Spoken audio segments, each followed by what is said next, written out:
Yang 12 sablon tote bag itu di situ harganya 3.000, pesan 100 sablon tote bag jadi 300.000. Yang ke-13 kardus karton box polos itu harganya 3.000 kali 100 jadi 300.000. Yang ke-14 kertas coklat atau sampul di situ 2.000, terus beli 100 kertas coklat jadi totalnya 200.000. Oke, jadi total harga yang tanpa nomor 9 sampai 11 itu 12.421.000. Terus ditambahkan sama yang nomor 9 sampai 11 totalnya. Ini saya bilang karena ada kesalahan teknis saat pengetikan PWT. Oke, dari harga awal yang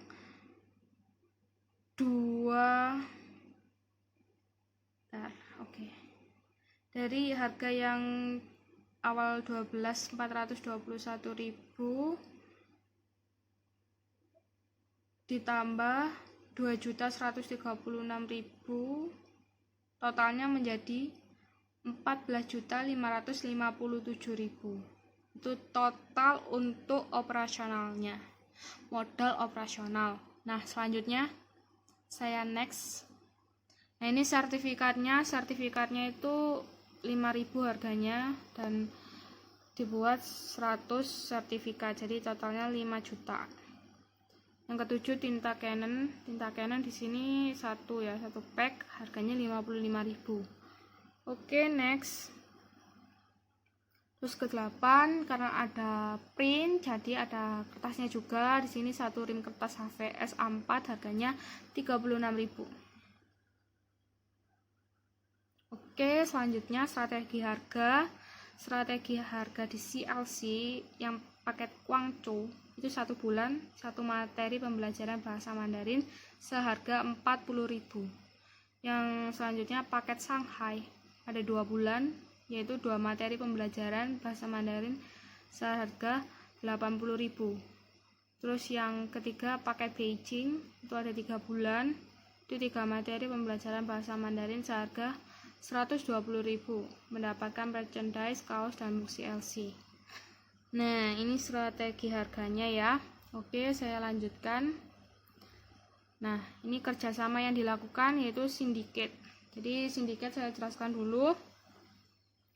Syndicate itu adalah kerjasama sementara oleh beberapa badan usaha untuk menjual atau mengerjakan suatu proses produksi. Jadi CLC bekerja sama dengan sebuah perusahaan produksi merchandise seperti mug, kaos untuk memproduksinya dan nanti akan diberikan diskon sesuai dengan ketentuan-ketentuan yang sudah disepakati bersama. Seperti itu. Oke. Next, nomor 7.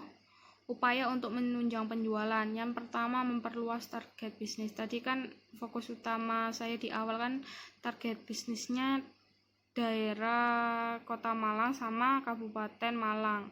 Nah, ketika nanti bisnis ini sudah besar akan merambah ke Kota Surabaya. Terus intinya daerah Surabaya, Bandung, Jakarta dan lain sebagainya. Jadi pelan-pelan tapi pasti seperti itu. Nah, terus fokus pada kualitas jasa. Jadi fokus pada pengajaran terbaiknya itu kayak gimana nanti guru kepada muridnya. Terus kemudian admin yang memberikan informasi tentang CLC kepada para murid yang membutuhkan informasi bahasa Mandarin di tempat CLC. Kemudian selanjutnya ini ada berikan promo dengan tenggat waktu. Nah, ini promo diberikan dengan sesuai tenggat waktu yang ada, tidak molor dan tidak kecepatan, intinya kayak gitu. Jadi pas waktunya. Terus yang terakhir berikan pelayanan terbaik.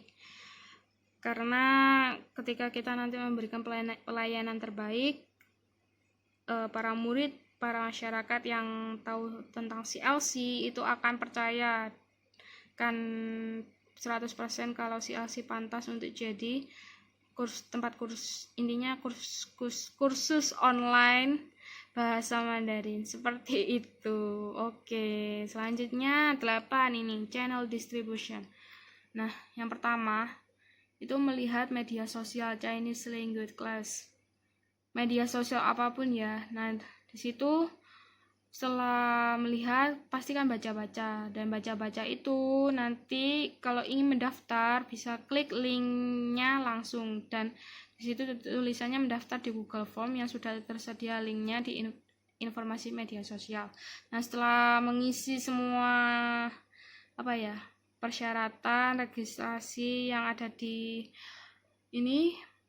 Google Formnya, lalu di terakhir Google Form itu ada link grup WA. Nah, pasti udah masuk sendiri. Nah, ketika udah masuk, untuk mengetahui seluruh informasi selama kelas, itu gunanya grup WA. Terus setelah itu di grup WA itu nanti akan tahu jadwal belajar bahasa Mandarinnya itu kapan, pakai media apa. Nah, di CLC itu pakai media Google Meet kayak gitu. Terus setelah selesai kelas bahasa Mandarin, para tim CLC mengirimkan merchandise. Nah, ini merchandise-nya digunakan untuk yang pilih paket Beijing ya, kayak gitu. Terus selanjutnya tim CLC meminta testimoni terhadap murid yang bahasa Mandarinnya bagus saat di kelas. Nah, ini testimoninya untuk semuanya, dari yang pilih paket Guangzhou, Shanghai, dan Beijing. Kayak gitu channel distributionnya. Nah, ini yang 9, perhitungan keuntungan dan balik modal. Nah, ini rumus balik modalnya.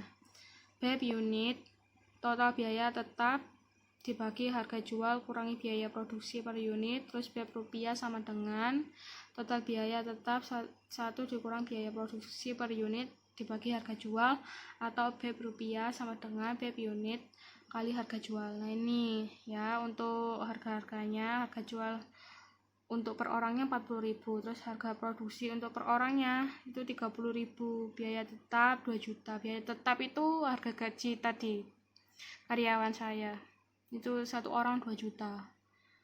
Nah, kayak gitu ya. Oke, next. Ini selanjutnya adalah hitung-hitungannya. Nah, ini BEP unitnya 2 juta dibagi 40.000 dikurangi 30.000, hasilnya 200 unit. Jadi 200 unit itu 200 siswa yang ikut di CLC belajar bahasa Mandarin. Terus yang BEP rupiah 200 kali 40.000. Ini yang contoh paket Guangzhou ya. Nah, itu totalnya jadi 8 juta. Nah, secara umum itu tadi bukan secara umum sih, secara logika ya. Ini tadi kan yang karyawan saya kan gajinya 2 juta. Nah, karena ada karyawan saya ada 4, jadi totalnya itu 8 juta. Jadi secara tidak langsung balik modal ini tidak balik modal. Jadi intinya saya nggak rugi tapi ya nggak untung. Jadi ya nggak nutupi apa-apa, nggak rugi nggak untung. Kalau mau untung, saya harus mendapatkan murid di atas 200. Jadi harus 250 atau 300, sekitaran itu. Pokoknya di atas 200. Biar saya untung kayak gitu. Hitungannya kayak gitu. Semisal kan di kelas saya CLC ini kan ada 4 macam kelas kan, mendengarkan, terus berbicara, menulis, membaca. Nah, itu jadi kalau selama 1 bulan ada 4 kelas,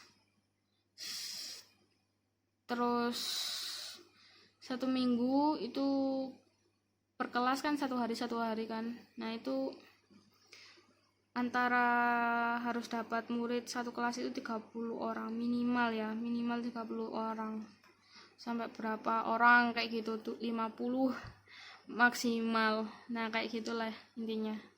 Jadi biar nggak, kalau mau untung sih maksudnya, kalau rugi pasti di bawahnya 200 sih kalau perhitungan ini tadi ya, modal awalnya kayak gitu.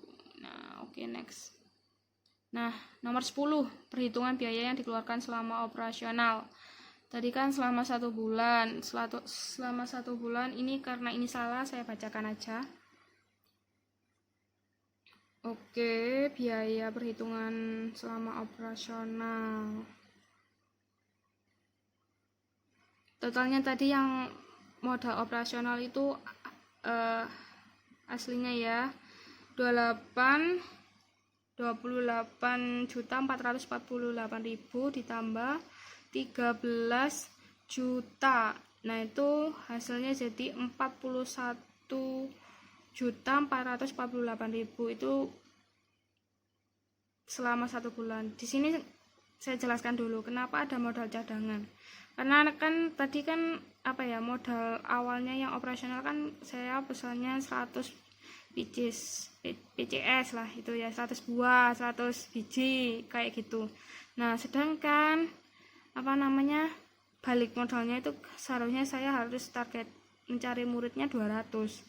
Jadi kan kurang. Jadi memang sangat dibutuhkan kalau ada modal cadangan gini. Salah satu contohnya untuk menanggulangi seperti itu, ketika nanti saya mendapatkan murid 200, saya bisa pakai modal cadangannya.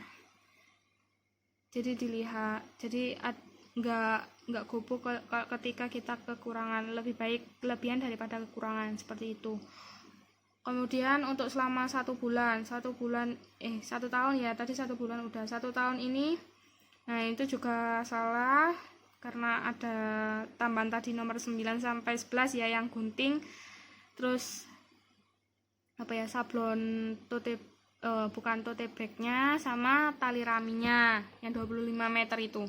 Jadi selama 1 tahun itu totalnya 300 juta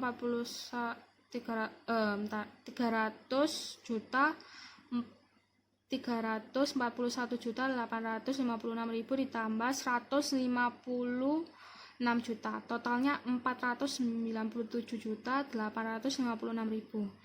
Banyak sekali, bukan? Jadi harus jeli ya ngomong